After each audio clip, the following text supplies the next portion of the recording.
Конкурс на замещение должности главы города после избрания нового состава Совета депутатов – процедура обязательная. Прием заявок на вакантное место осуществлялся 5 дней – 5, 6, 7, 10 и 12 октября.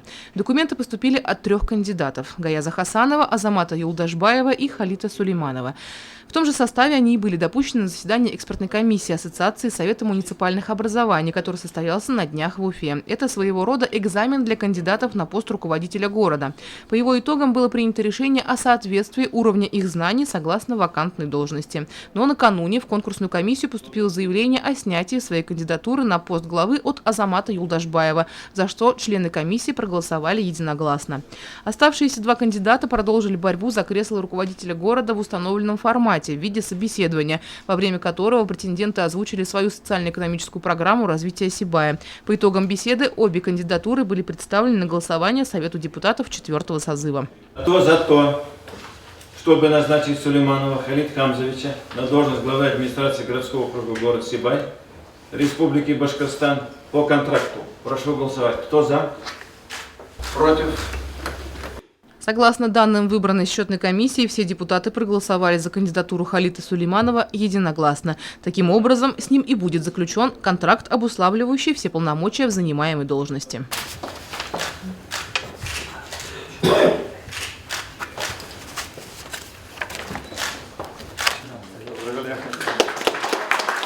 У Халита Хамзовича Сулейманова богатый жизненный, профессиональный и управленческий опыт.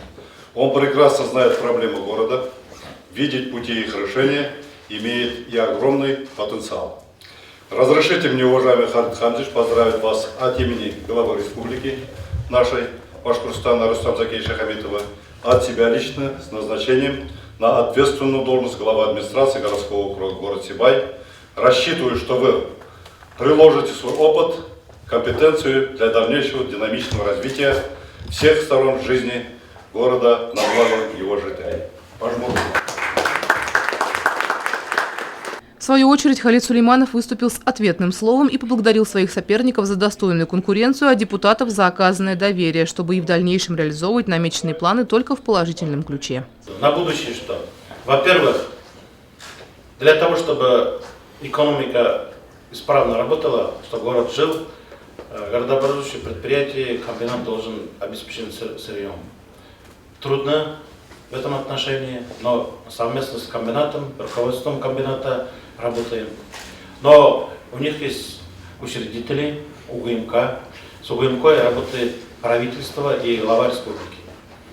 А нам уже с инициативы надо выходить на главу республики, на правительство, и вот совместно вот такая цепь, она сегодня исправно работает. Мы думаем, что все те задачи, которые стоят перед комбинатом, мы совместно будем решать.